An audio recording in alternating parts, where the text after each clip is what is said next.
Et bonsoir à toutes et bonsoir à tous et bienvenue pour ce nouveau numéro de Entre l'encre et les mots ce soir en compagnie de toute la team. Bonsoir les filles, Bonsoir. Bonsoir.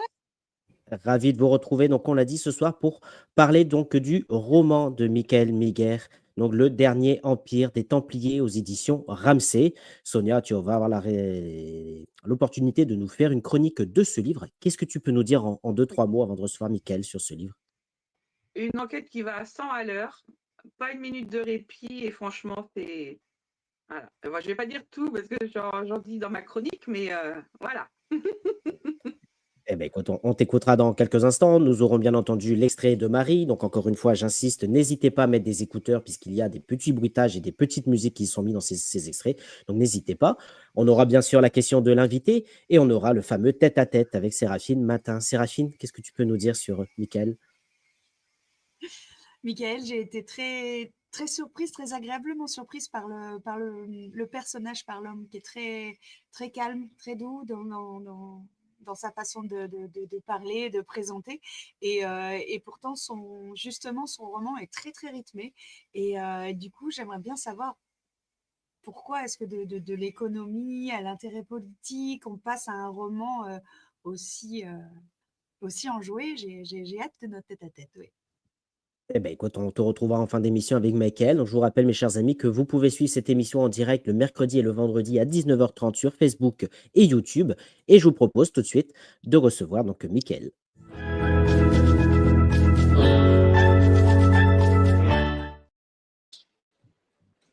Bonsoir, Michael. Bonjour, bonsoir à tous. Merci, merci à toi d'avoir accepté notre invitation pour venir nous parler donc de ton nouveau roman aux éditions Ramsay, Le Dernier Empire des Templiers. Je suis heureux de te recevoir dans cette émission pour parler donc de ton univers livresque, mais aussi de tes passions. Le principe de l'émission, tu le connais. Les personnes vont poser des questions en commentaire. Le but du jeu pour toi, c'est d'y répondre. Mais avant toute chose, est-ce que tu peux te présenter, nous dire un petit peu qui est Michael pour ceux qui ne te connaissent pas? Eh bien, toujours un exercice difficile de se présenter. Je suis quelqu'un, je dirais, qui a toujours une curiosité de beaucoup de choses du monde, que ce soit de la politique, de l'économie, que j'ai étudié quand j'étais plus jeune. Ensuite, donc, la politique, où j'ai été dans le grand bain pendant quelques années, en ministère, dans des partis politiques, dans des fonctions électives. Et puis, j'ai eu, lors de ces période un petit peu intense que ceux qui nous regardent ont pu connaître, notamment dans des campagnes électorales présidentielles ou dans des missions gouvernementales. C'est pas très intense, j'ai toujours trouvé dans la littérature un repos inégalable. Et de fil en aiguille, j'ai écrit un premier livre, un essai prospectiviste, ensuite un essai euh, biographique et politique, en l'occurrence sur Georges Pompidou, et puis de fil en aiguille avec des intérêts divers et variés. J'ai eu, je dirais pas l'idée, parce que j'ai plus le sentiment que c'est des idées qui sont venues de l'extérieur et qu'on germait en moi. Il y a toujours quelque chose d'assez indéfinissable lorsque vous produisez, que vous créez un livre, de savoir à quel moment c'est votre création, de quel moment vous ne faites que suivre et attraper un peu comme une rampe des idées qui germent en vous par des lectures diverses, par des réflexions d'autres personnes, etc. Et puis parallèlement, donc je fais aussi du conseil pour des entreprises, conseil soit pour du développement, de la visibilité, médias, etc. Eh ben, écoute, en tout cas, merci pour cette belle présentation. On le voit, effectivement, on le dit souvent dans cette émission que tu es multicasquette, hein, donc tu fais beaucoup de choses. Et il y a une première question de Dominique qui demande, Michael, est-ce que c'est la politique, pardon, qui vous a poussé vers l'histoire ou est-ce que c'est l'inverse? Non, c'est l'histoire qui m'a poussé vers la politique. Je pense que quand on s'engage en politique, c'est qu'on a déjà une curiosité intellectuelle pour la politique. Alors, j'accepte les gens qui viennent un petit peu par hasard parce qu'on les traîne, on leur dit bah viens, il y a telle personnalité, viens, c'est sympa. Et puis ce qui arrive, et il y a des gens qui viennent qui n'avaient pas forcément d'intérêt et puis qui se retrouvent là un petit peu par hasard. Mais en règle générale, ceux qui s'engagent et qui décident à un moment donné de s'engager pour la chose publique, je pense que c'est parce qu'il y a une conscience des grands mouvements, qui soient historiques, économiques. On voit maintenant de plus en plus identitaires pour certains, sociaux pour d'autres. Euh, j'ai toujours eu aussi peut-être cette idée que il y avait des déterminismes historiques, il y avait une histoire qui déterminait très très fortement le présent, et que si on n'y prenait pas attention, le présent allait déterminer notre futur peut-être dans des sens que nous ne souhaitons pas. Et c'est aussi pour ça que à l'époque où j'ai écrit un livre sur Georges Pompidou, c'était pour rappeler qu'il y avait un temps prospère pour la France, il y avait des principes qui étaient ceux d'un gouvernement de l'époque, en l'occurrence de Gaulle et puis de Pompidou, et qui étaient intéressants de revisiter, puisqu'il y avait, au-delà des réunions ministérielles, des costumes gris et de la technocratie en marche, il y avait quand même une vision de l'homme. Pompidou était un très fin lettré, qui adorait notamment Paul Valéry, Baudelaire, Bonaparte également sur une dimension plus historique, et qui avait une dimension de l'homme qui était très très forte, et que c'est pas tout à fait un hasard si il y a eu cette très forte culture littéraire et cette aventure extraordinaire qu'il a menée pour le pays en faisant à l'époque, nos plus jeunes auditeurs ont oublié, mais à l'époque de la France, de Georges Pompidou, la France était la première puissance industrielle, technologique et économique de l'Europe, et une des plus grandes puissances technologiques au monde. Et donc, il y avait une aventure formidable qui provenait d'idées littéraires. Eh ben, merci à toi. Ça fait une très belle transition parce qu'effectivement, tu es reconnu aussi pour plusieurs romans, plusieurs essais, dont tu l'as parlé, celui de Pompidou, le dernier président qui a fait gagner la France avec la préface de Alain Pompidou aux éditions Ramsay. Est-ce que tu peux nous en parler un petit peu plus vraiment de ce livre et ce qu'il a procuré pour toi et pour tes auditeurs? Alors, pour tout vous dire, en fait, c'était à l'époque, donc j'étais en cabinet ministériel. On était dans les années 2011 à 2014, et les débats politiques ne volaient pas très très haut, principalement rythmés par une actualité médiatique, rythmés par une actualité politique qui dépassait pour beaucoup nos responsables politiques. Et la France vivait une période de déclin qui ne s'est malheureusement pas interrompue aujourd'hui, mais il se trouve que j'ai eu plusieurs fois l'occasion de croiser des lectures sur Georges Pompidou, d'abord dans les mémoires de Jacques Chirac. Vous savez, ces mémoires, chaque pas doit être un but, où il expliquait son entrée en politique pendant ces jeunes années sous Georges Pompidou, lorsqu'il était conseiller à Matignon, et Premier ministre étant Georges Pompidou. Et il était tellement élogieux, il racontait que en fait, Pompidou était un aventurier, un homme de lettres, un homme de culture, qui avait fait vivre à la France un essor incomparable dans son histoire, et qui avait surtout fait de la France la puissance qu'elle était 30-40 ans après.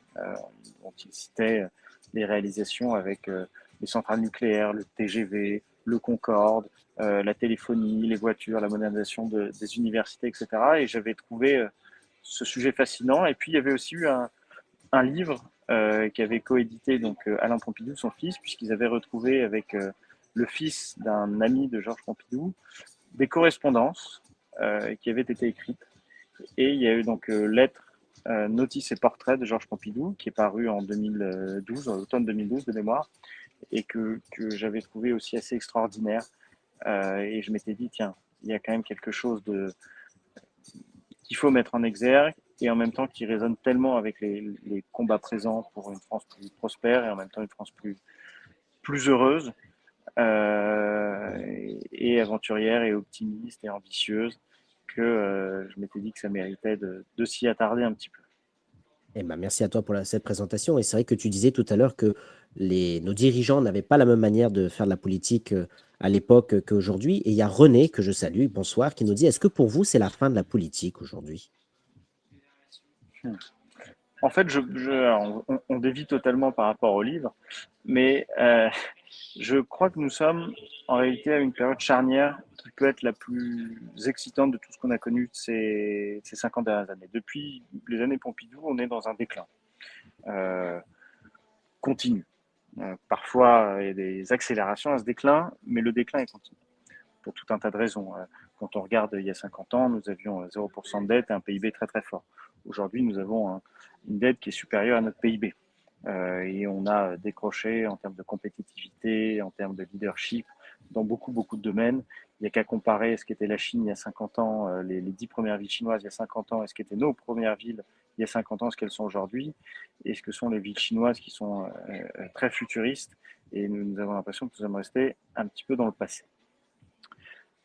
Mais vous savez, il y a un proverbe, je crois, oriental, qui dit que les temps difficiles font des hommes forts, que les hommes forts font des temps faciles, que les temps faciles font des hommes faibles et que les hommes faibles font des temps difficiles. Et je crois profondément que nous sommes en fait à la jonction, que nous avons connu des temps très très forts où du coup les décisions qui ont été prises ont été un petit peu plus faibles et que les temps faibles que nous connaissons appellent à ce qu'il y ait des hommes un petit peu plus forts, en tout cas qui prennent des décisions un petit peu plus fortes pour redresser le pays et puis lui permettre de reprendre une période de prospérité. Donc oui, nous sommes dans une période où la politique n'a plus vraiment de prise avec le réel, ou en tout cas elle n'a plus de prise positive. Mais pourtant, il y a encore beaucoup de cerveaux, beaucoup d'esprit et de cœur qui s'intéressent à ces sujets-là, qui voient qu'on a un petit peu épuisé un certain nombre d'alternatives qu'on nous a présentées. Et donc, quelque part, à un moment donné, il me semblerait naturel que l'on revienne à des décisions un petit peu avec plus de hauteur de vue, plus de vigueur et une volonté de résultats plus forts et avec une plus forte ambition aussi collective pour le pays. Et donc, on a de quoi être très déçu, mais on a de quoi aussi être optimiste parce que c'est dans ces périodes-là que les gens relèvent le pays. Eh bien, je te remercie en tout cas et je remercie les personnes qui nous rejoignent. Je vois qu'ils arrivent. Et tu as aussi écrit un autre livre qui t'a fait reconnaître, c'est Russie, l'autre voix de l'Occident, sorti en 2018 chez le même éditeur, chez Ramsay. Pareil, là, on voit sur la couverture de Poutine à l'ONU. Est-ce que tu peux nous en parler également? Oui, en quelques mots, parce que depuis, c'est vrai qu'avec la guerre en Ukraine, il y a eu un timing qui s'est accéléré. En fait, ce livre se situe dans la période que nous connaissons après 2014.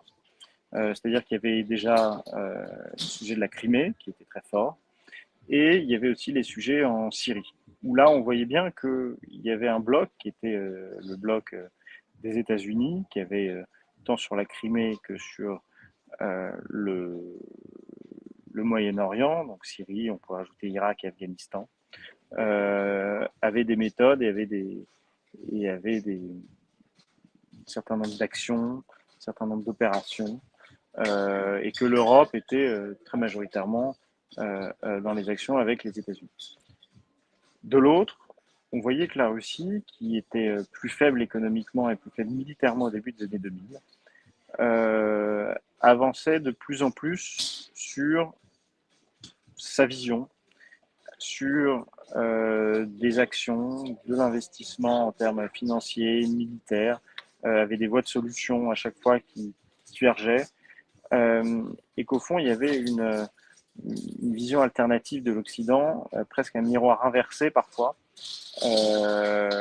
et que j'ai voulu souligner, et pour ceux qui le liront retrouveront ça dans toute la dernière partie du livre, qu'on voyait très bien une vision d'expansion, puisque les empires, qu'ils soient russes, chinois ou américains, par définition, s'étendent par divers moyens, que ce soit des moyens économiques, sociaux, culturels. Il y avait une vision d'expansion de la Russie, qui avait une vision évidemment de l'expansion des États-Unis, superpuissance, premier empire du monde, et qu'au milieu, et notamment avec ce qui se passait déjà en Ukraine, il y avait l'Europe qui était au milieu du gué, qui subissait les frictions de deux empires, mais qui était incapable non seulement de participer à ces frictions, mais surtout de définir sa propre identité et ses propres volontés. Et c'est ce que j'ai voulu un petit peu interroger à travers ce livre, tout au long des chapitres. Voilà, ma Russie, l'autre voix de l'Occident, à retrouver également aussi aux éditions Ramsay. Il y a effectivement René qui précisait que tout à l'heure, sa question sur la fin de la politique, c'était est-ce que pour toi, ça serait la fin de la politique pour te consacrer entièrement à l'écriture? C'était ça sa question réellement. Ah, Voilà. Merci René. c'est une bonne question. Je ne suis pas sûr de pouvoir donner une réponse. Je pense qu'il y a plein de moyens de mener un combat politique quand on mène son pays. Vous avez derrière vous le livre de Pierre Mananti, je crois, sur Charles Pasqua, si je ne me trompe, Exactement. qui est Pierre Mananti, un ami que je salue au passage, qui écrit très très bien. Je pense qu'il y a diverses façons, que ce soit par l'écriture, que ça peut être un engagement politique plus prononcé autour de candidats ou autres. Moi, en tout cas, à la place qui est la mienne, je pense pouvoir être utile en participant à une bataille un petit peu culturelle, on va dire, pour sensibiliser un maximum de gens qui peuvent et qui doivent ne pas désespérer la situation et au contraire pouvoir s'ouvrir sur des solutions, des alternatives qui ont pu marcher, qui peuvent marcher. On voit qu'il y a un certain nombre de pays qui bougent. Je pense notamment à l'Argentine de Javier Milei en ce moment, qui a un taux de croissance qui renoue avec des sommets, là où par exemple nous continuons à être assez bas, voire en récession. Donc voilà, je m'interdis rien, mais c'est pas une obsession. D'accord. Et ben, en tout cas, tu t'es bien lancé dans l'écriture. On va avoir l'occasion d'en parler avec ce dernier livre, Le dernier empire des Templiers. Donc voilà, une histoire qui mêle vraiment histoire, action, énigme. On va avoir l'occasion d'avoir la chronique de Sonia dans quelques instants. Est-ce que tu peux nous parler de ce livre et pourquoi avoir choisi de traiter sur les Templiers cette fois-ci? Oui, alors comme je disais, parfois vous avez le sentiment que vous décidez, par exemple sur Pompidou, je lis, je me dis tiens, je décide de me lancer dans un projet pour le faire connaître. Là, c'était une démarche quelque peu différente. Il s'agissait d'idées qui ont germé en voyant un certain nombre de reportages, en lisant un certain nombre de livres, en voyant un certain nombre de théories. Et je me suis dit, tiens, il y a quand même un certain nombre d'aventures au fil des siècles qui sont assez fascinantes, puisque les Templiers, pour ceux qui n'en sont pas si familiers, c'était un ordre qui a en fait déterminé l'Europe telle qu'elle a été pendant des siècles. C'était la première phase de la mondialisation dans l'histoire de ces 2 derniers millénaires, puisqu'ils avaient des commanderies dans chaque pays, dans chaque coin de l'Europe. C'était une organisation qui a poursuivi à travers les siècles avec des formes différentes, qui avait une vision que l'on peut retrouver dans un certain nombre d'institutions aujourd'hui. Et il y a un tel rapport entre le passé, le présent, et puis il y a aussi des mystères. Et les mystères, on les traite de plusieurs façons, mais souvent par le roman, et comment on peut dénouer ces mystères, comment on peut les expliquer, et comment on peut leur adresser des solutions possibles.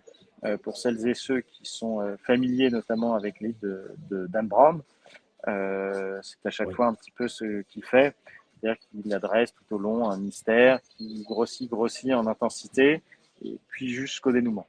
À la différence de Dan Brown, j'ai voulu faire un dénouement, je dirais, qui soit plus plausible qu'un certain nombre de dénouements dans ses livres, et en même temps très appuyé historiquement. Et en tout cas, c'est le retour que j'en ai aujourd'hui. Je ne sais pas ce qui sera dit dans quelques instants, mais j'ai voulu aussi en profiter pour faire voyager à travers les siècles et à travers les continents les lecteurs et puis les informer sur un certain nombre de choses qui méritent d'être sues ou rappelées, que j'ai moi-même découvert avec passion et une grande curiosité. Et donc, c'est un petit peu tout ça, l'Empire des Templiers. Et dernier petit point, qui se déroule dans un futur proche. Ce qui est amusant, c'est que j'avais commencé l'écriture de ce livre en 2018 et qu'il y a un personnage qui est un mania des réseaux sociaux et américain et qui veut se mêler de politique. Ce qui est très drôle, c'est que c'est arrivé et on va voir, je pense que ça arrivera de plus en plus. Mais donc comme quoi parfois on se fait également rattraper par la réalité lorsqu'on a une fiction tout seul dans son coin des années auparavant. Donc c'était une anticipation qui s'est avérée un petit peu prophétique. Eh ben, en tout cas, merci. On aura l'occasion d'en parler. Mais effectivement, il y a pas mal de commentaires qui nous disent la couverture est superbe. Nous dit par exemple Laurent. C'est Ramsey qui l'a faite, cette couverture? Ou est-ce que c'est toi qui l'as proposé à l'éditeur? C'est un travail conjoint avec Ramsay et moi, oui. J'avais D'accord. Eh envie ben, merci. qu'il y ait un rappel historique de ce qu'étaient les Templiers et normalement que voilà, on puisse voir à travers les siècles une image qui puisse correspondre. Eh ben, elle est très très belle en tout cas, merci beaucoup. Et il y a une très belle question aussi de Dominique qui nous dit qu'est-ce qui fait que ce livre est différent des autres livres sur les Templiers, Michael? Déjà, c'est un roman, ce n'est pas un livre sur les Templiers dans une perspective historique. Et ensuite, par rapport aux autres romans, chacun sa sensibilité évidemment. J'ai pris du plaisir à en lire un certain nombre. Je dirais qu'il est peut-être plus axé sur un thriller, vraiment quelque chose de très aventurier, un rappel historique constant, un voyage à travers les siècles, et puis un dénouement possible d'un mystère non résolu, de plusieurs mystères non résolus, pour être précis, et qui soit un dénouement qui s'appuie uniquement sur des faits historiques réels et qui rendent la solution, les solutions possibles, plausibles, même si évidemment c'est romancé dans une fiction. En tout cas, un très beau livre à découvrir aux éditions Ramsay, Le Dernier Empire des Templiers. On va avoir la chronique de Sonia, mais Joël est avec nous. Bonsoir, qui nous dit, Michael, bonsoir, comment et où avez-vous effectué vos recherches? Parce que c'est vrai qu'on c'est comme un livre, on sent quand même que tu as fait beaucoup de recherches, parce que c'est comme inspiré aussi d'histoires vraies. Donc, comment tu as travaillé tes recherches? Alors, beaucoup de documentaires, YouTube, les chaînes en replay, etc. À la fois sur les Templiers, mais sur tous les mystères dont on parle. Donc, je ne veux pas spoiler vos lecteurs, mais il y a un certain nombre de mystères qui s'enchevêtrent à l'histoire.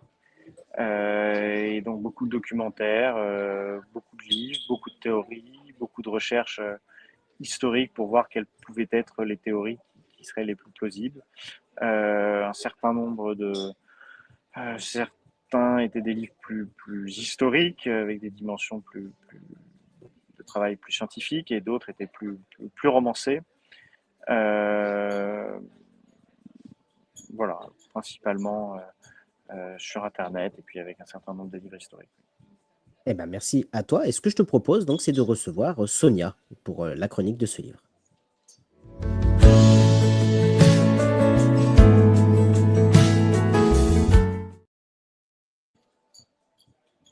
Alors, ma chère Sonia, on rappelle que tu es avec nous ce soir pour la chronique de ce livre, Le Dernier Empire des Templiers aux éditions Ramsay. Je sais que tu as beaucoup de questions à poser à Michael, justement, Non, j'en mais ai avant, que deux.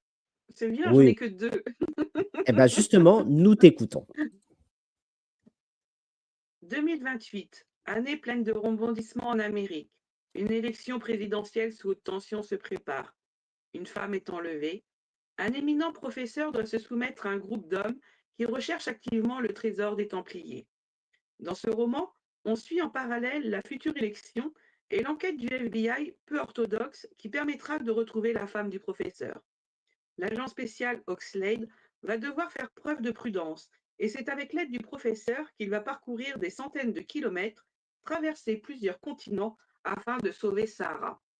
C'est une véritable chasse à l'homme et au trésor qui s'engage et qui nous fait passer par tous les lieux répertoriés où pourrait se trouver ce fameux trésor. Entre menaces et coups tordus, l'enquête s'annonce plus difficile que prévu, car le groupe d'hommes a toujours une longueur d'avance. Malgré tout, Ryan, en employant des moyens pas forcément au goût de sa hiérarchie, va tenter le tout pour le tout. Entre tirs à balles réelles et course-poursuite, c'est une véritable course contre la montre qui s'engage. Qui va arriver le premier, les méchants ou les gentils? Avec son polar historique, Michael nous fait voyager dans une histoire digne d'un film hollywoodien. Enquête, passion pour un trésor que tout le monde connaît mais que personne n'a encore réussi à trouver, le tout emballé à 100 à l'heure, rien de mieux pour que ce roman soit une véritable réussite. Encore un coup de cœur pour moi, donc je n'ai qu'une seule chose à rajouter, achetez-le, lisez-le et vous verrez par vous-même. Merci beaucoup, Sonia, pour cette belle chronique. Michael, qu'est-ce que tu aurais envie de... Ah, tu as coupé ton... Voilà. Qu'est-ce que tu aurais envie de dire à Sonia? Que je la remercie pour ses propos élogieux et que je suis très heureux si elle a pris du plaisir en lisant, parce que c'est un livre qui m'a nécessité plusieurs années de travail, beaucoup de recherches, plusieurs réécritures, plusieurs ajouts, etc. Donc, je suis ravi si ça lui a plu. Voilà. Sur la même lignée, je te l'ai dit en off, hein, Florian, d'Alexandre Murat pour Aranea. C'est roman historique, polar historique, et c'est sur la même lignée, et franchement, j'adore. Donc voilà. Et moi, donc, j'aurais deux petites questions. Déjà, quel style de livre trouve-t-on sur votre table de chevet? Alors, plusieurs styles. Il y a évidemment des livres économiques, parce que c'était ce que j'ai étudié et c'est un sujet sur lequel je garde une curiosité intellectuelle toujours vive. Des livres historiques aussi, euh, mais de moins en moins, je dirais. C'était plus dans ma jeunesse que j'adorais parcourir l'historique. Et je dirais plutôt des livres de littérature du 19e siècle. On peut relire Baudelaire, par exemple, ses critiques sur l'art, critiques littéraires, curiosité esthétique, donc ses livres en prose, au-delà de la poésie sur laquelle il est reconnu et célébré. Après, il y a beaucoup de styles. Les livres sur Venise de Henri de Régnier, par exemple, qui sont fabuleux. Voilà, j'ai plaisir à lire des livres avant tout bien écrits, dont l'écriture nous rappelle à une certaine humilité, nous renseigne sur des vocabulaires un petit peu oubliés, sur des tournures de phrases moins utilisées aujourd'hui. Et puis, je pense qu'il y avait aussi une sensibilité, puisque à l'époque, les gens lisaient plus. Je pense il y a des talents dans toutes les époques, mais je pense que d'un point de vue littéraire, on n'a pas retrouvé aujourd'hui de Baudelaire, de Chodaro de Laclos, de Hugo, de Verlaine. Et donc, c'est toujours un plaisir de les redécouvrir. Et merci. Et deuxième petite question, c'est si vous deviez écrire un livre sur un président des dernières 20 années, à peu près, lequel choisisseriez-vous? Des dernières 20 années? Ouais. Je suis pas sûr que je me prêterai à cet exercice. Macron, il y a des très bons livres qui sont écrits sur Macron. Pas forcément très élogieux, mais qui sont à la fois fascinants sur le personnage, puisqu'il analyse la façon de procéder à l'Élysée, un petit peu comme une petite souris se trouvait dans les bureaux de son ministère ou de la présidence quand il était sous Hollande, et puis après à l'Élysée quand il était président, qui sont très intéressants pour décortiquer la façon dont sont prises les décisions, la façon qu'il a de prendre des décisions, ou qu'on l'aime ou qu'on ne l'aime pas. Il est quand même un conseiller politique de lui-même, inégalable et hors pair, même s'il lui arrive de faire beaucoup de choses qui après sont très critiquées, mais néanmoins, c'est le seul dans l'histoire récente qui a eu un pouvoir qui s'est succédé à lui-même, même s'il y a une majorité relative, mais ce n'était jamais arrivé qu'un président avec son gouvernement se succède à lui-même depuis des années Pompidou. Donc il y a ça. François Hollande, il y a des livres qui ont été écrits qui sont assez intéressants, mais je ne vois pas poursuivre plus le sujet. Nicolas Sarkozy, pardon, que j'ai eu la chance de connaître et de côtoyer pendant sa présidence, il y a aussi eu des livres très très bien qui ont été écrits. Je pense pas que je pourrais rajouter quelque chose de particulièrement perspective particulièrement historique. Et après il y a Chirac.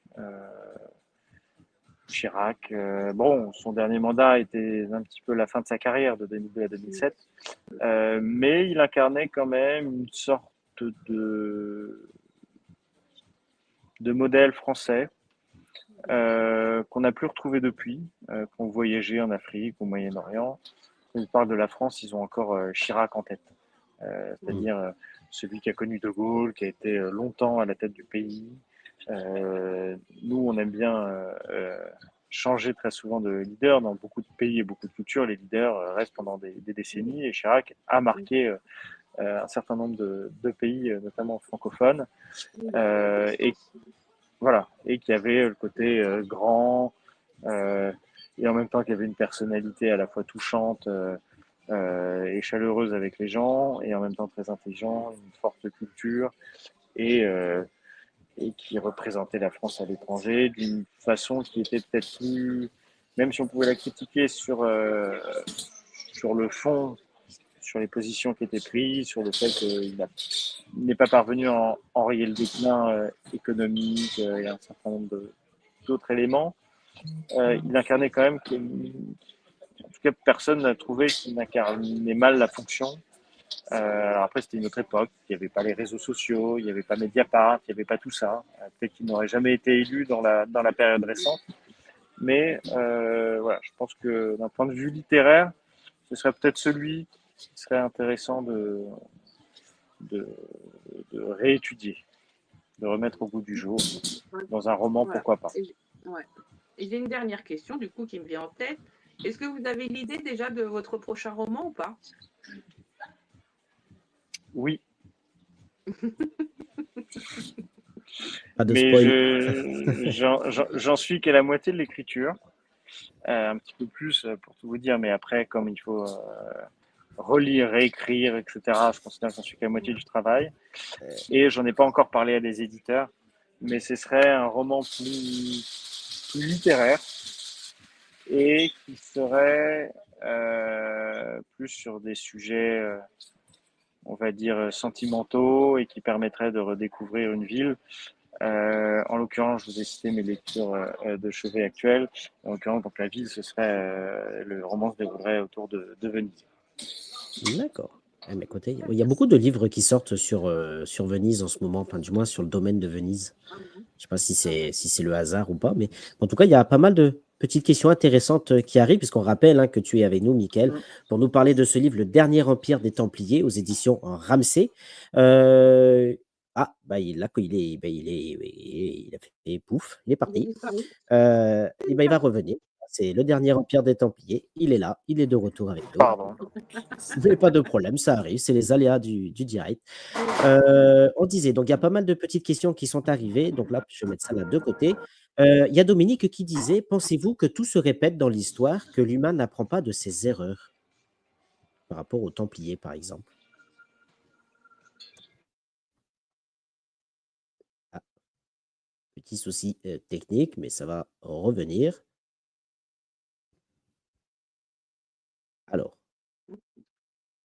Alors, je mets juste. Ah, c'est bon. Non. Bon, il va revenir. Effectivement, on voit effectivement qu'il est dans un bistrot. Donc, effectivement, peut-être que la connexion n'est pas bonne. Donc, je rappelle hein, pour ceux qui nous rejoignent qu'on est avec ce soir avec Mickaël Miguer qui nous présente justement Le Dernier Empire des Templiers aux éditions Ramsay. Donc, on a eu l'occasion de voir un petit peu qu'il a écrit plusieurs livres auparavant, Sonia, dont un livre sur Pompidou hein, qui l'a fait connaître au niveau des lecteurs. Hein, Pompidou, le dernier président qui a fait gagner la France, hein, qui a été préfacé, il l'a dit, donc, par le fils donc, de l'ancien président. Et il avait écrit aussi donc, ce livre, Russie, l'autre voie de l'Occident, toujours édition à Ramsay. Donc, le temps qu'il arrive, ce que je ne sais pas, ce que je vois que son image a affiché, Mickaël, si tu nous entends, voilà, n'hésite pas à quitter le studio et à revenir. En tout cas, voilà, on t'attend, t'inquiète pas. Sonia, est-ce que tu veux juste rajouter quelque chose par rapport à tout ce qui a été dit pour l'instant, que ce soit sur le livre, puisqu'on va lancer peut-être tout à l'heure aussi l'extrait. J'écoutais Séraphine tout à l'heure qui disait qu'il fait calme, posé. Et c'est vrai que par rapport au tempo de son livre, qui va à 100 à l'heure, et c'est le jour et la nuit, quoi. C'est impressionnant le changement, en fait. C'est pour ça, moi, je ne l'imaginais pas du tout comme ça, en fait, calme, posé, et tout ça, par rapport à la façon d'écriture. Et franchement, c'est une sacrée différence. Donc, j'ai hâte de savoir aussi le pourquoi du comment, comme dirait Séraphine. Eh ben, écoute, on écoutera Séraphine d'ici quelques Ouais. instants. Voilà, donc là, je vois que Mickaël revient. Voilà, Excusez-moi, c'est bon. C'est revenu avec les AirPods. C'est bon. pas de problème, tout va bien. Effectivement, avec Sonia, on est en train de rappeler un petit peu ce que tu avais dit en début d'émission pour les personnes qui arrivent. Donc voilà, il y a pas mal de petites questions qui arrivent. Donc effectivement, on parlait de l'histoire. Laurent qui nous disait pourquoi les Templiers? Qu'est-ce qui vous a attiré dans cette période, Michael? Et ben, c'est pas tant la période des Templiers que le prolongement jusqu'à aujourd'hui. En fait, on s'aperçoit, et ce que je ne savais pas au début, que les Templiers ont des rejaillissements, ont des répercussions sur un certain nombre d'institutions, de monuments, de sociétés aujourd'hui et qui leur sont directement reliés. D'accord, merci beaucoup Laurent pour la question. Il y avait aussi une question alors excusez-moi si j'écorche votre nom, de Gaïa888 qui dit: Bonsoir, beaucoup de livres ont été écrits sur les Templiers, pourquoi avoir encore un? Mais c'est un petit peu la même question Effectivement. avant. J'ai voulu voilà, apporter quelque chose de nouveau, un regard sur le trésor des Templiers, le mystère qui entoure le trésor, mais qui englobe de façon un petit peu plus large ce qu'était le trésor des Templiers. On s'aperçoit qu'il y a une dimension supérieure que pas juste le trésor matériel et qui permet de voyager dans tous les lieux qui sont remplis de mystères jusqu'au présent. Il Allez, y a ça va, l'enquête aussi merci. qui fait. L'enquête n'est pas la même que dans les autres livres, avec l'enlèvement de Sarah, la femme du professeur et ça aussi. Donc, ça met un rythme aussi différent, je trouve, par rapport aux autres livres, moi. Enfin, c'est mon avis personnel. Merci Sonia. Donc on écoutera l'extrait de Marie dans quelques instants. René qui nous dit Michael, il a fait une multitude de choses alors dans sa carrière. Quelle activité lui a procuré le plus de plaisir? Si tu devais aujourd'hui dire, voilà, qu'est-ce qui te passionne le plus parmi toutes tes activités, ce serait laquelle? Bonne question. J'ai aussi écrit pour un magazine qui était le magazine Forbes, en France en l'occurrence. Et très récemment, j'ai lancé une chaîne de podcast euh, où je fais intervenir des personnalités diverses et variées du monde économique, politique ou culturel. Et je pense que ce qui me procure le plus de plaisir, c'est des discussions avec des personnalités qui sont vraiment à part, qui ont des neurones en plus que nous ou des expériences en plus. La dernière en date, donc j'ai reçu pendant 2 heures et interviewé Marek Alter, qui a une Mm. vie incroyable. Il était dans le ghetto de Varsovie quand il avait 5 ans. Ensuite, ils ont traversé la frontière de la Pologne orientale. Ils se sont retrouvés en URSS. Il a connu l'Ouzbékistan, le Kazakhstan des années 50. Ensuite, il est venu en France. Il a connu toute l'intelligentsia des années 50 à 70. Il a connu tous les présidents de la 5e République. Il a été au milieu des pourparlers de paix au Moyen-Orient avec Golda Meir, avec Yasser Arafat. Je trouve qu'il y a des discussions comme ça qui vous marquent, comme de la même façon, j'ai eu la chance d'interviewer des très très grands entrepreneurs, l'un chinois, un autre polonais, qui sont en train de totalement révolutionner l'économie et donc la façon qu'on a de consommer et de vivre. Voilà, je dirais que c'est ça qui me passionne le plus, c'est de la fréquentation des grands génies, alors quand on peut en rencontrer, et puis sinon par des livres aussi. Il y a des livres qui sont toujours une source d'inspiration, qui sont très éclairants et qui, quel que soit je dirais votre état moral ou votre état de fatigue ou votre période de vie, qui sont très, comment dirais-je, très stimulants. D'accord. Eh ben, en tout cas, bah, merci à toi et c'est un réel plaisir de t'avoir avec nous ce soir. Donc, ce que je vous propose maintenant, c'est de lancer donc, le jingle pour l'extrait de Marie.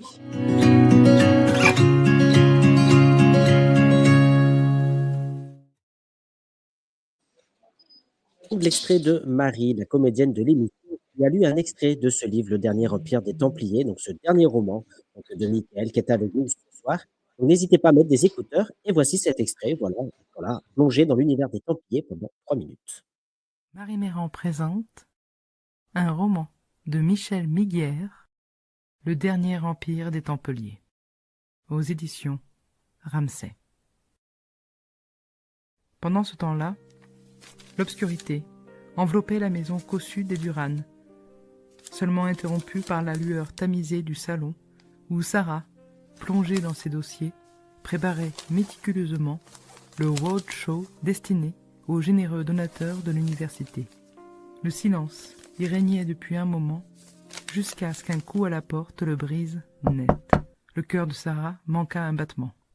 Peut-être Marc, revenu plus tôt que prévu avec un bouquet de fleurs pour se faire pardonner, pensa-t-elle, avec une pointe d'espoir. Elle se dirige vers la porte, mais une intuition la pousse à laisser la chaîne de sécurité en place. Lorsqu'elle entr'ouvre la porte, elle découvre un homme qu'elle ne reconnaît pas. Ses yeux semblent trahir une urgence, peut-être même une violence. « Bonjour, madame.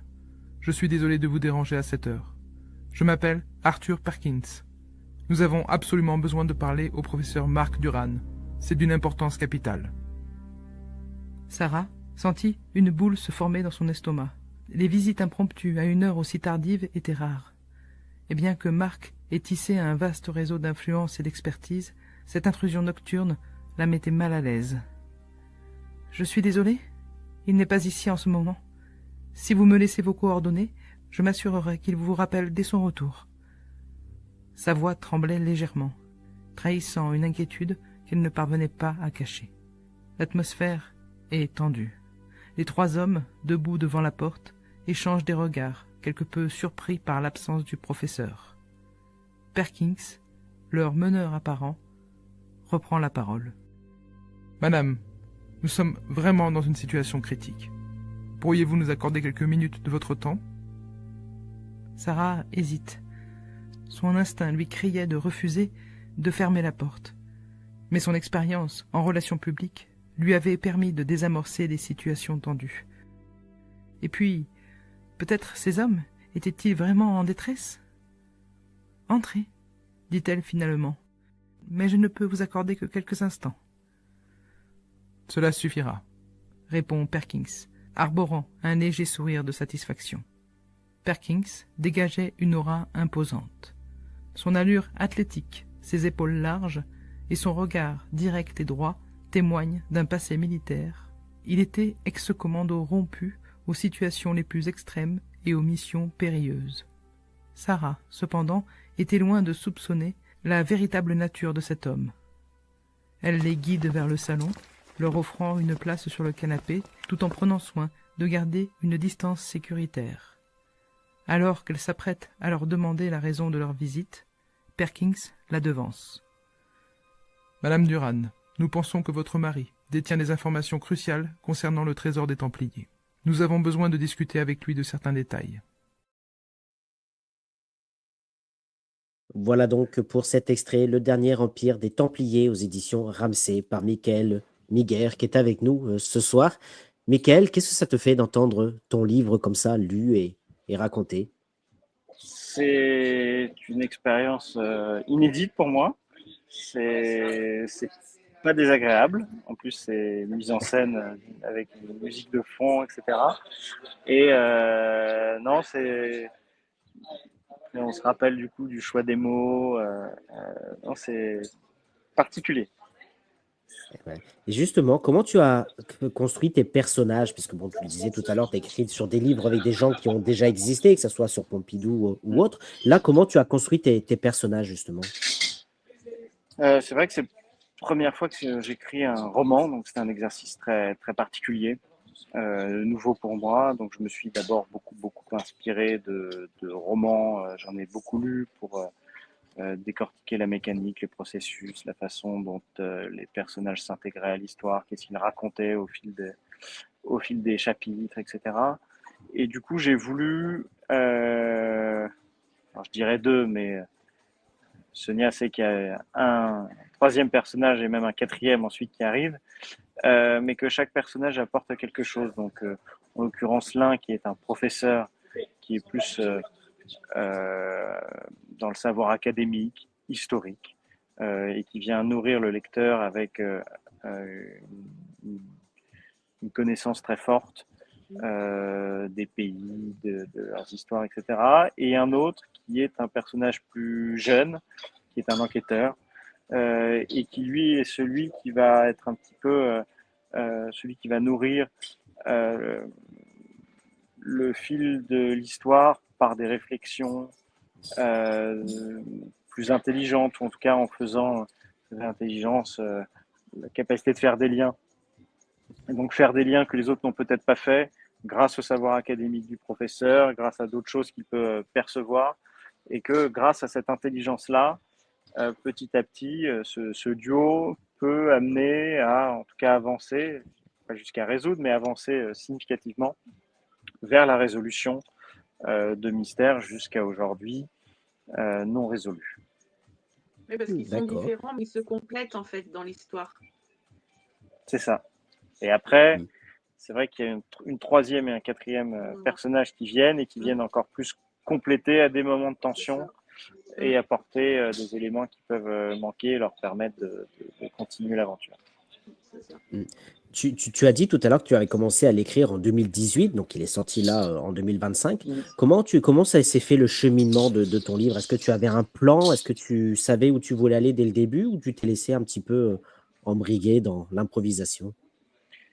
Alors, il n'y a pas eu d'improvisation puisque, en fait, j'ai été guidé par des découvertes que j'ai faites, en tout cas des découvertes au sens de découvertes de lieux historiques, de mystères historiques, des choses qui ont été non résolues, des choses où on a à chaque fois des éléments qui peuvent attester d'une particularité, d'une singularité de lieu historique, d'une curiosité beaucoup parfois, enfin beaucoup à plusieurs endroits.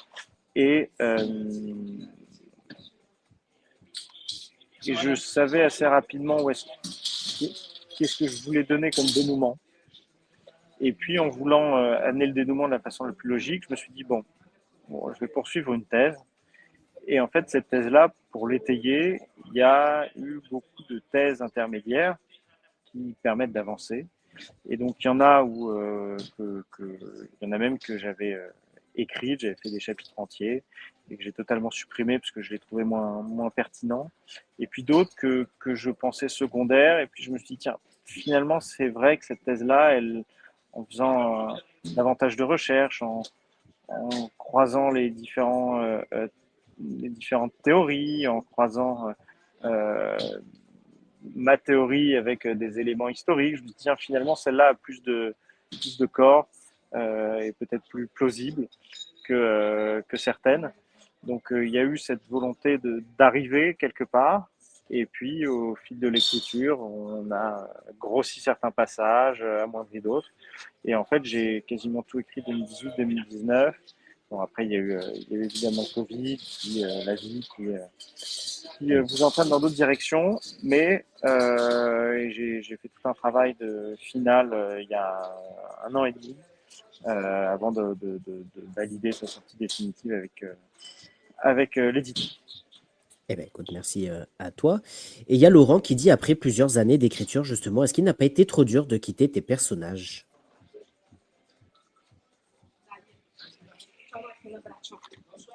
Non, parce que j'aurais plutôt tendance à dire que les personnages existent maintenant en dehors de mon seul cerveau et de ma seule imagination, puisque je les entends à travers ce qu'a dit Sonia ou à travers le petit passage que vous avez diffusé de Marie. Et donc au contraire, j'ai l'impression qu'ils sont plus vivants et d'avoir les retours des lecteurs me les rend plus familiers. Et c'est une vraie curiosité et un vrai plaisir d'avoir les retours critiques. Eh ben, en tout cas, Les Alors que appréciations. j'avoue que j'ai eu du mal à les quitter, les personnages.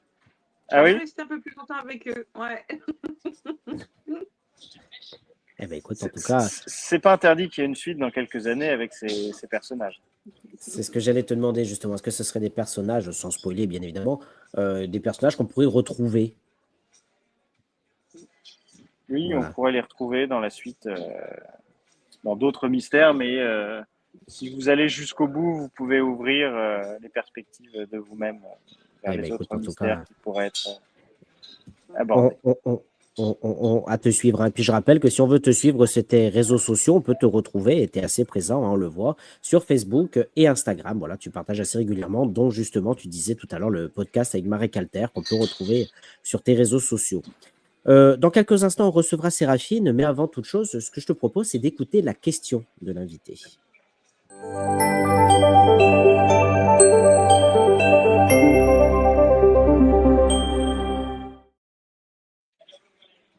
Alors, Père Mickaël, toujours on est mercredi. Donc, vendredi dernier, on a reçu donc Alexandra Huguetto qui est venue nous présenter son livre Donne-moi des ailes aux éditions Jouvence. Sonia, pour Mickaël, qu'est-ce que tu peux nous dire sur ce livre? Alors, c'est un livre qui m'a surprise. Et en fait, sur le fait de retrouver le mot matrimoine. Parce qu'on parle beaucoup du patrimoine, et le mot matrimoine, en fait, a disparu de notre vocabulaire. Il a même disparu du dictionnaire, parce que moi, quand j'ai fait ma chronique, c'est ce que je disais pendant le live, en fait, quand je suis passée par mon correcteur, en fait, le mot s'est affiché en rouge et on m'a dit inconnu au dictionnaire.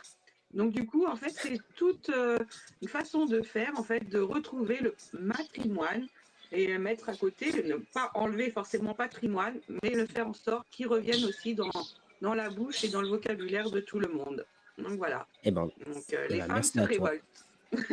Eh ben, elles ont bien raison en tout cas. Donc effectivement, quand on lui a dit, Mickaël, que tu serais avec nous ce soir pour nous présenter ton roman, voici la question qu'elle a souhaité te poser. Alors évidemment, son approche historique m'a beaucoup intéressée, et surtout au sujet des Templiers qui, eux aussi, ont souvent été réduits à des clichés. Et je voudrais lui demander, dans cette quête et dans très certainement la documentation qu'il a rassemblée pour pouvoir écrire son roman, quel est ce qu'il a le plus touché personnellement en tant qu'homme dans ce qu'il a pu découvrir, et surtout, est-ce que l'écriture de ce roman a changé quelque chose en lui? Parce que, évidemment, je vous l'ai dit pendant l'émission, connaître l'histoire, c'est aussi changer de prisme, et surtout connaître l'histoire qu'on ne connaît pas très bien, c'est changer de prisme et voir la vie autrement. Et du coup, ça m'intéresse de voir en quoi découvrir l'histoire des Templiers lui a permis, lui, de changer des choses à l'intérieur de lui-même. Voilà donc Mickaël pour la question de Alexandra. Qu'est-ce que tu as envie de lui répondre? Déjà que c'est une question très originale, que c'est la première fois que j'entends cette question-là pour un auteur. Qu'est-ce que ça a pu changer en moi? Déjà, les travaux de recherche et les thèses qui sont étayées, surtout en fin de livre, m'ont permis d'avoir une perspective historique beaucoup plus affinée, et notamment sur le temps présent, sur ce qui est né des Templiers, ce qui en est resté, ce qui en reste toujours aujourd'hui euh, euh, dans la politique mondiale, internationale, dans les géométries, dans les architectures, dans les correspondances historiques à travers les siècles. Et on vit à Paris dans une ville très très riche en références templières. Et donc c'est vrai que ça a changé mes perspectives sur un certain nombre voilà, de façons de percevoir l'histoire, de façon de percevoir le présent. Et après, est-ce que ça a changé des choses en moi?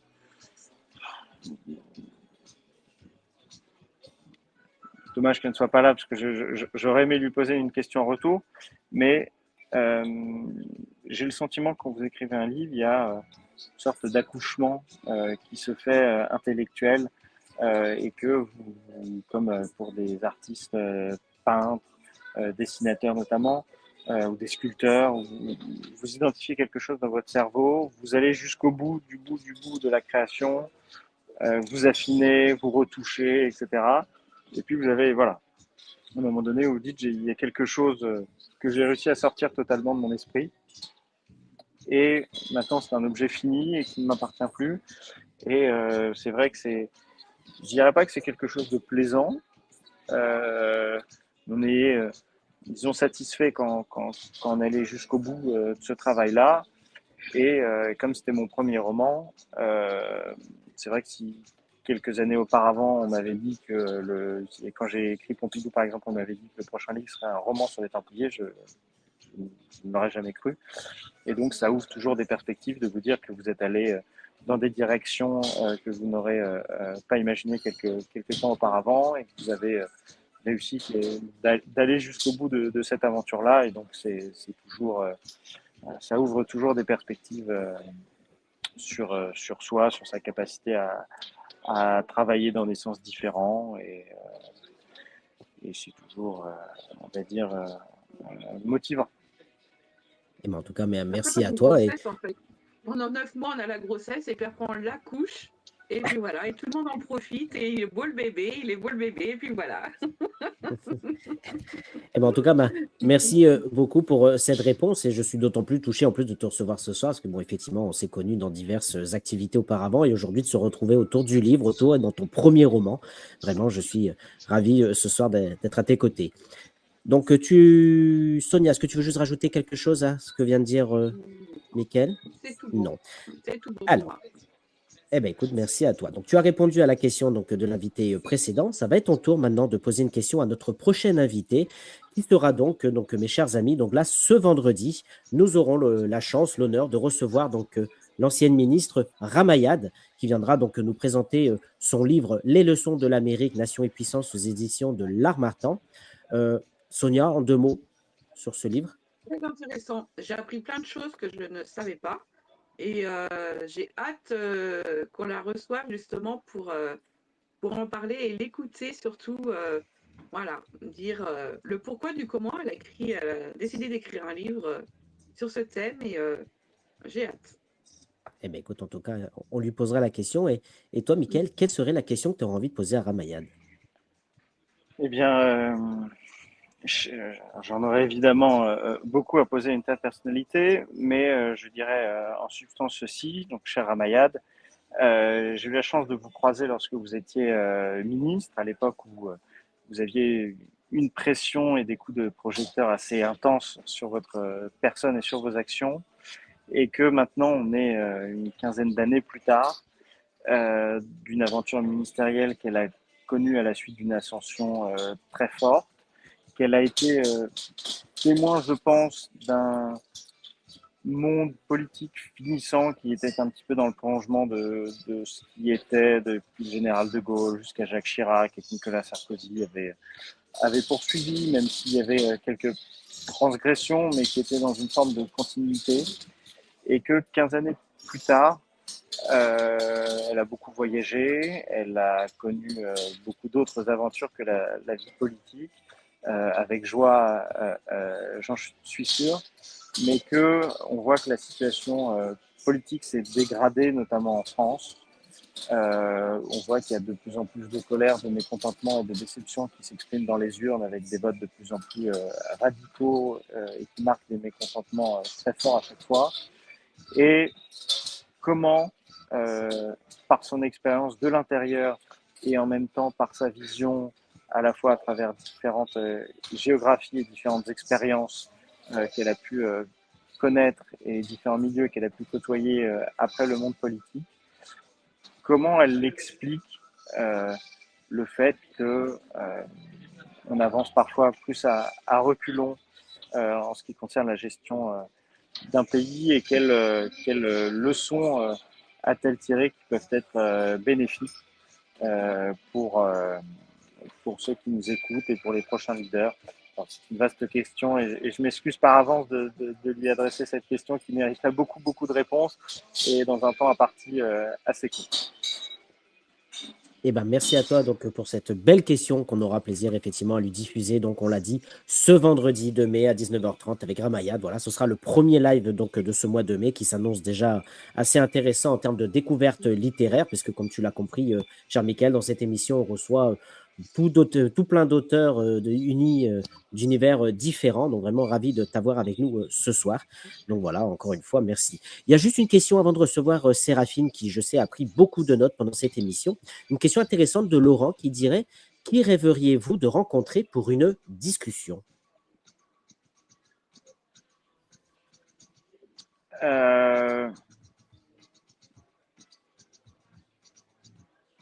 J'hésite entre deux. Je dirais soit Elon Musk, soit le président argentin. Elon Musk parce que même s'il est beaucoup décrié depuis qu'il a soutenu Trump, ça reste quand même le plus grand entrepreneur de l'histoire de l'humanité et qui appuie toute sa vision et tout son moteur interne par une connaissance historique, une perspective historique très forte. C'est quelqu'un qui pense à l'Empire romain et à sa chute quasiment tous les jours. Et qui a une façon de percevoir, que ce soit le business, la vie, le fait d'être la première espèce qui peut aller sur Mars et donc interplanétaire, qui révolutionne. Et donc, je pense que c'est quelqu'un qui parle beaucoup dans des podcasts et autres, mais ça reste une personnalité à part, comme on en a qu'un par siècle. Et Javier Milei, pourquoi? Parce que c'est une expérience politique assez unique dans une démocratie d'une personne qui est totalement extérieure à la politique, qui est un économiste, docteur en économie, qui a défendu ses thèses, qui a défendu ses convictions, qui les a défendues avec vigueur et parfois un petit peu fortement dans des émissions, ensuite qui a fait des conférences et autres, et qui s'est présenté d'abord à la députation en ayant créé son propre parti tout seul, qui est en adéquation avec ses thèses libérales, anti-étatiques, en tout cas anti-étatiques collectivistes, et qui ensuite a poursuivi, avait gagné une telle notoriété, popularité, qu'il s'est retrouvé président seul, sans parti et sans avoir été dans un gouvernement ou en quelconque possibilité politique. Et je trouve que c'est une personnalité qui a un moteur interne qui est quand même assez fort et assez original pour ceux qui veulent regarder et suivre un certain nombre de discours. En plus, il y avait de la musique, du rock, etc. Où on voit que c'est un personnage assez fascinant et je pense que c'est quelqu'un qui peut avoir des discussions qui peuvent vous stimuler. Eh ben, écoute, on espère peut-être un jour que tu auras l'occasion effectivement de les rencontrer. Ce que je vous propose, c'est de recevoir donc Séraphine.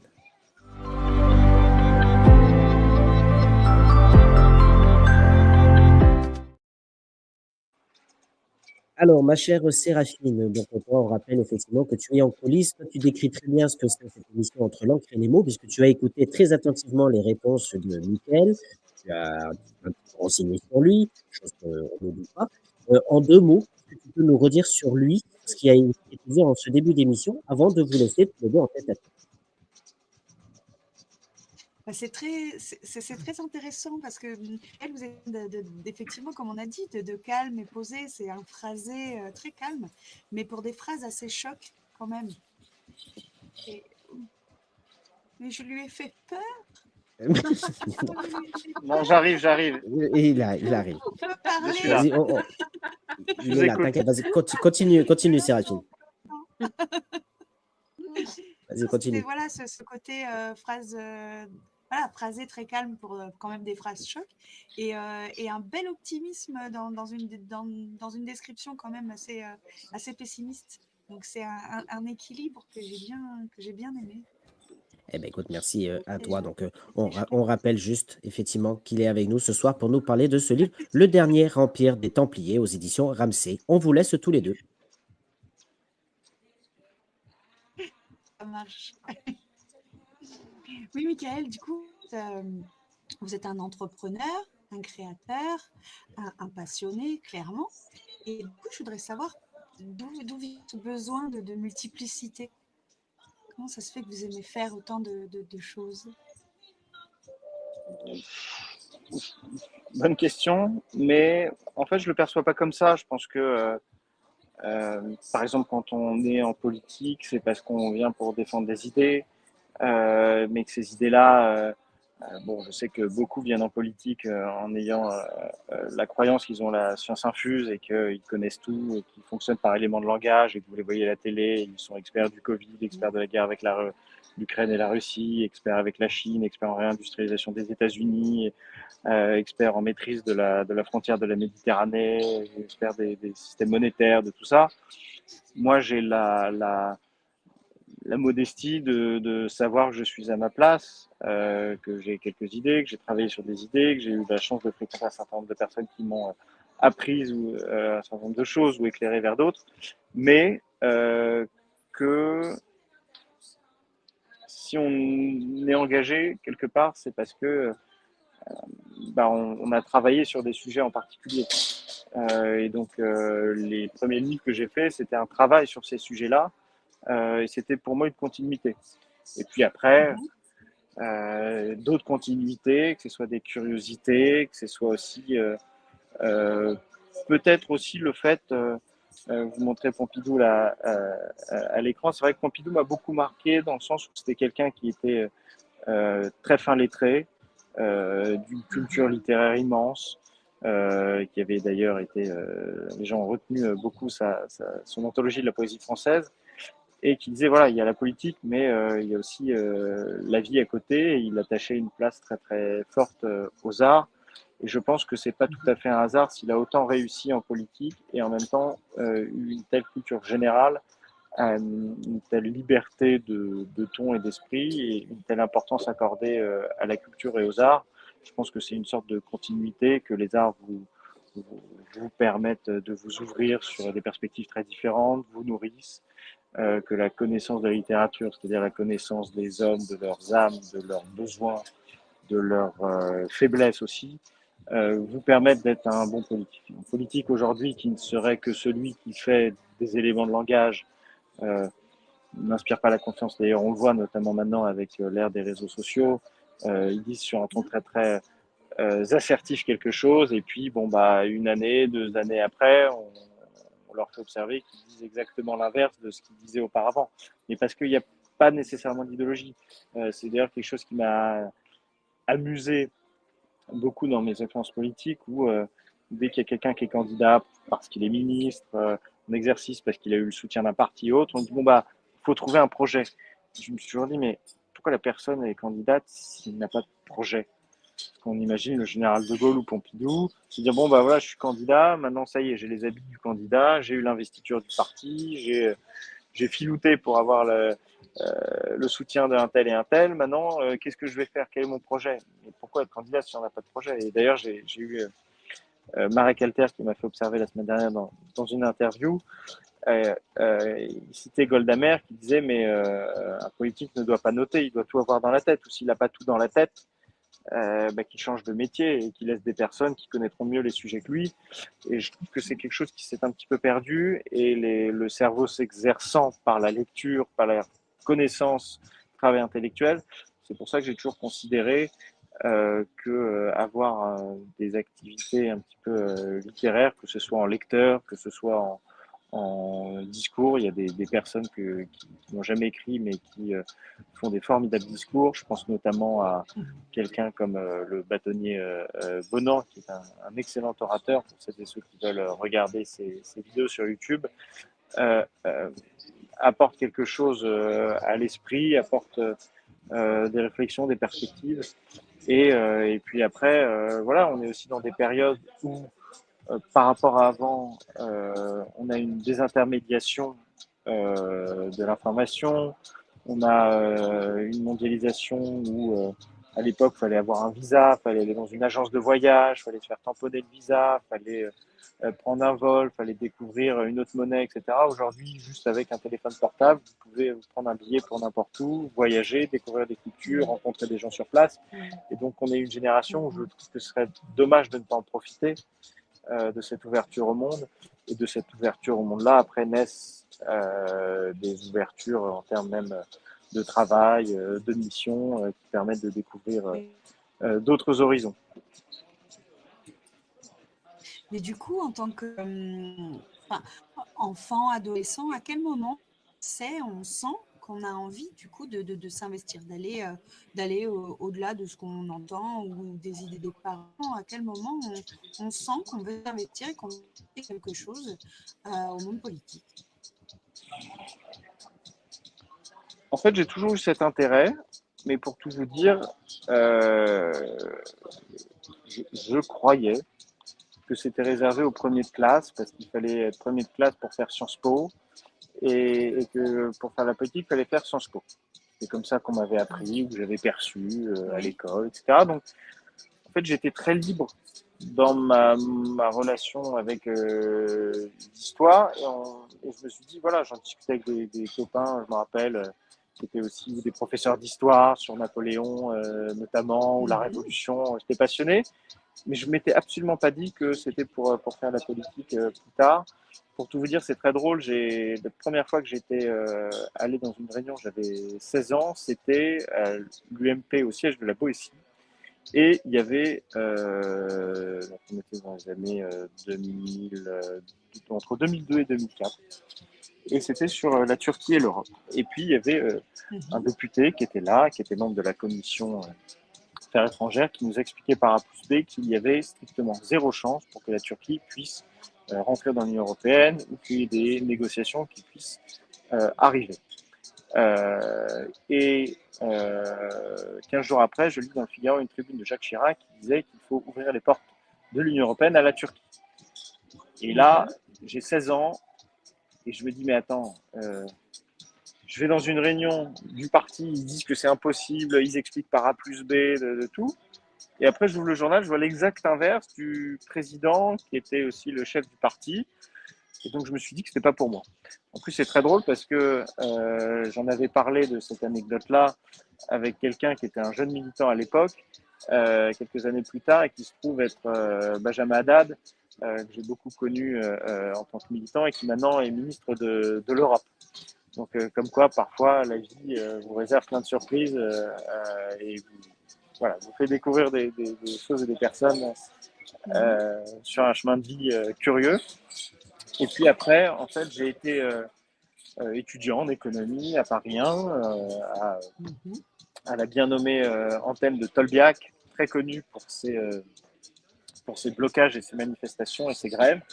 Et c'est là où je me suis dit à un moment donné, stop, si je laisse ceux qui sont en face de moi, en l'occurrence qui bloquaient l'accès au savoir, qui bloquaient le fait que des étudiants pouvaient être diplômés et donc pouvoir aller sur le marché du travail et pouvoir vivre de leur travail, voilà, si on laisse ceux qui sont que dans la destruction agir, là je me suis dit que ce serait pas adulte de ma part, ce serait pas mon rôle de juste assister, d'être spectateur d'un déclin et de voir ceux qui agissent dans des sens qui me semblaient contraires le faire. Et en fait, pour la petite anecdote, ce qui est très drôle, c'est que j'avais cette discussion-là, j'avais un cours qui était un cours d'épistémologie, je me rappelle, j'étais en économie, mais j'avais pris une option en épistémologie.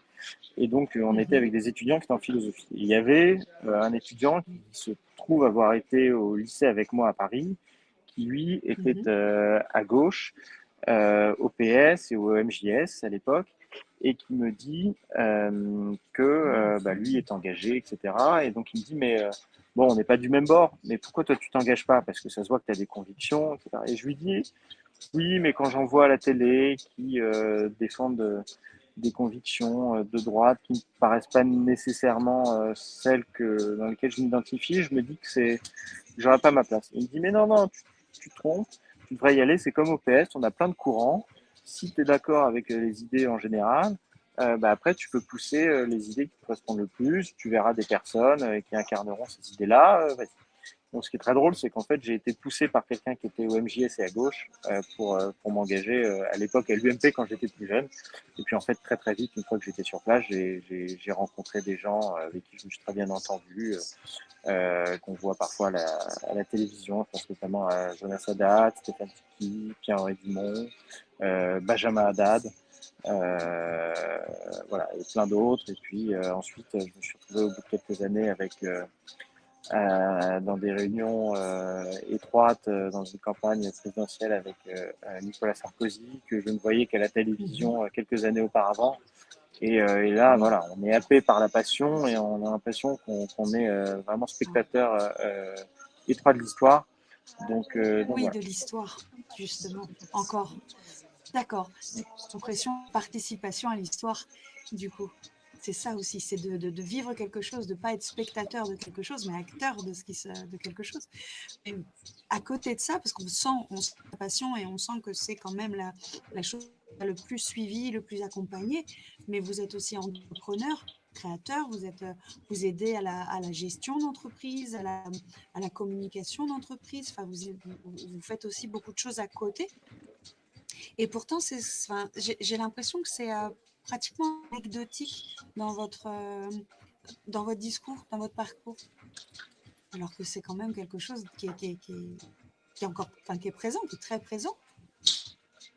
Oui, oui, L'entrepreneuriat. l'entrepreneuriat. Non, l'entrepreneuriat, parce que c'était pas. Déjà, il y a beaucoup d'entrepreneurs qui sont très, très talentueux, qui font des groupes formidables, etc. Moi, je suis Mhm. modeste, je vais du conseil pour des entreprises avec un petit peu de savoir en Oui, communication, en relations publiques, en organisation d'événements, en mettant en lien de façon très ciblée des personnes. Quand je compare avec des grands entrepreneurs, voilà, je ne me considère pas comme un entrepreneur, plus quelqu'un qui voilà, a des activités de conseil. Ça peut être mhm. salarié, ça peut être à mon compte. Il se trouve que là, c'est à mon compte. Euh, D'ailleurs, si on fait une petite incise, c'est toujours bien à un moment donné de sa vie d'être à son compte parce que ça vous permet on va dire, creuser un positionnement qui vous correspond le plus. Et donc, vous Bien sûr. apprenez plus quand vous êtes dans un positionnement qui vous correspond le plus. Oui. Et voilà. Mais j'ai cru comprendre que vous étiez un créateur quand même, parce que c'est quoi cette histoire de marque de chaussures? Ah, ça c'était il y a plus d'une dizaine d'années maintenant. Effectivement, Oui, avec des associés, on avait lancé une marque de chaussures française, oui, avec des rappels historiques d'ailleurs, des touches de couleurs, des références un peu dans le design. Et puis malheureusement, le marché s'est beaucoup contracté ensuite, au bout de quelques années. Donc on a été victime, comme d'autres. D'abord, on a vu nos partenaires avoir beaucoup moins de commandes et des soucis financiers. Et puis, bon, bah, finalement, après, on s'est dit que c'était compliqué de survivre en l'état. Et donc après, j'ai mm, réorienté d'autres activités. oui. Mais bon, enfin, je voulais souligner ça, parce qu'effectivement, il y a la politique, il y a l'entrepreneuriat, il y a le conseil, mais il y a quand même de la création pure. C'est ça aussi, multitude, enfin, que j'appelais euh, multiplicité, c'était ça, c'est que on parle beaucoup de la politique, on parle beaucoup de l'économie, parce que c'est vos études, mais il y a d'autres choses, de l'accompagnement. Il n'y a pas qu'envie de changer les choses pour les autres, il y a aussi accompagner, il y a aussi créer, il y a quand même pas mal d'activités. Et c'est ça aussi qui m'a intéressée dans le parcours. Et du coup, c'est marrant parce que vous avez parlé justement d'histoire, de faire quelque chose, enfin de faire partie de l'histoire. Euh, et ça ramène au livre. Donc, cette partie de l'histoire qui vous a intéressé. Et du coup, j'aimerais savoir quel est le parallèle. C'est-à-dire, quand vous avez compris que vous aviez peut-être quelque chose à apporter, qu'en tout cas, vous aviez envie de participer à la vie, qu'est-ce que vous considérez que les Templiers pouvaient justement vous apporter? Quel a été ce choix des Templiers? Vous l'avez déjà expliqué, mais quel a été profondément le choix des Templiers par rapport peut-être à leur économie, à leur politique, à leur histoire? Qu'est-ce qui se rapprochait de la vôtre pour que ça vous touche à ce point? Non, il n'y a aucun processus d'identification. Juste une découverte vraiment sur l'importance de leur impact jusqu'à aujourd'hui. Peut-être ce qui Mhm. m'a plus touché, c'est qu'il y a beaucoup de choses que j'ignorais avant d'avoir étudié très très en détail et d'avoir entrepris ce travail d'abord Mhm. de curiosité, de me dire tiens, il y a ça, et puis je cherche, je me dis tiens, quand même, ça c'est étonnant. Et puis, mais du coup, est-ce que ça voudrait pas dire que bah tiens, tel lieu, tel endroit, telle époque, telle personne, etc. Et puis après, ça devient lumineux. Peut-être que ce qui a déclenché que j'écrive là-dessus, c'est que moi-même, j'étais très touché en découvrant et en faisant un certain nombre de liens.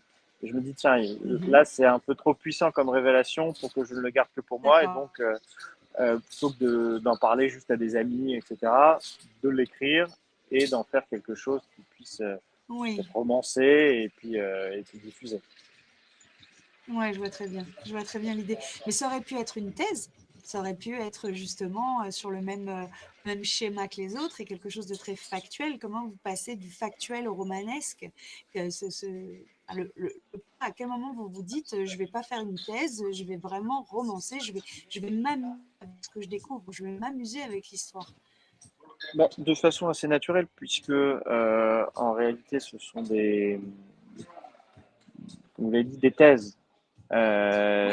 Ce sont des théories, donc il y a une part de fiction Mhm. naturellement dans les interprétations des théories.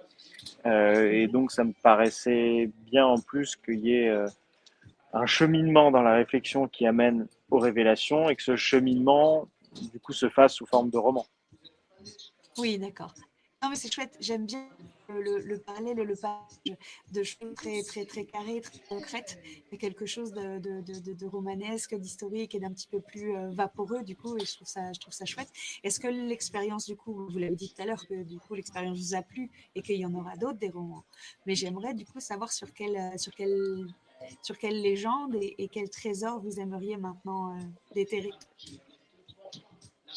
J'ai pas d'idée vraiment arrêtée. Après, il y a une perspective qui est Mhm. ouverte dans les dernières pages, Mhm. où ce serait plutôt les mystères des civilisations disparues ou englouties, puisqu'il y a Oui. beaucoup de mystères sur ces civilisations-là, Oui.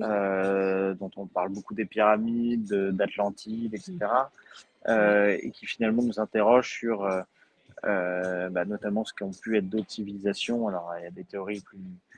Alors, il y en a qui disent que c'est des extraterrestres, il y en a qui disent que c'était des hommes qui étaient là, qui sont repartis ou qui ont pu être une espèce qui s'est éteinte. Il y a beaucoup de choses, mais ce qui m'intéresse le plus dans toutes ces théories, c'est au fond, qu'est-ce qu'une civilisation laisse et qu'est-ce qu'une civilisation conserve et qu'est-ce qu'une civilisation peut vouloir transmettre. Donc on retrouve un Mhm. certain nombre de savoirs dans ces anciennes civilisations, que ce soit par la géométrie, Oui. par les fréquences, voilà. Et donc c'est beaucoup de choses que l'astronomie bien sûr, que je trouve assez fascinantes. Mhm. Et donc si je devais à un moment donné travailler sur des mystères, Oui. ce serait probablement cela. Ça partirait là. Mais ouais, voilà, je vais finir là-dessus parce que justement, j'aimais bien le côté un petit peu romanesque et fantastique. Et du coup, voilà, j'ai envie de finir sur la touche romanesque de l'entretien. Je vous remercie Parfait, ben, beaucoup. merci beaucoup. Merci beaucoup à tous les deux, en tout cas, pour cet entretien. On rappelle effectivement, Mickaël, que tu étais avec nous ce soir pour nous parler de ce dernier livre, oui, livre, Le Dernier Empire des Templiers aux éditions Ramsay. Donc, en tout cas, merci à toi d'avoir été avec nous. Merci Sonia pour la chronique. Merci à Séraphine aussi. Merci à Marie. Et je remercie toutes les personnes qui nous ont posé des questions. Mickaël, est-ce que tu veux dire quelque chose avant de terminer? Non, bah merci évidemment à tous les trois, Séraphine, Sonia et Florian, de l'invitation et du moment d'échange. Et puis que celles et ceux qui me font l'honneur de me lire n'hésitent pas évidemment à mettre des étoiles sur Amazon si vous commandez sur Amazon, mais surtout à me faire des retours un petit peu critiques via les réseaux sociaux. C'est toujours des moments. Alors parfois il y a des critiques qui sont plus dures, d'autres plus élogieuses.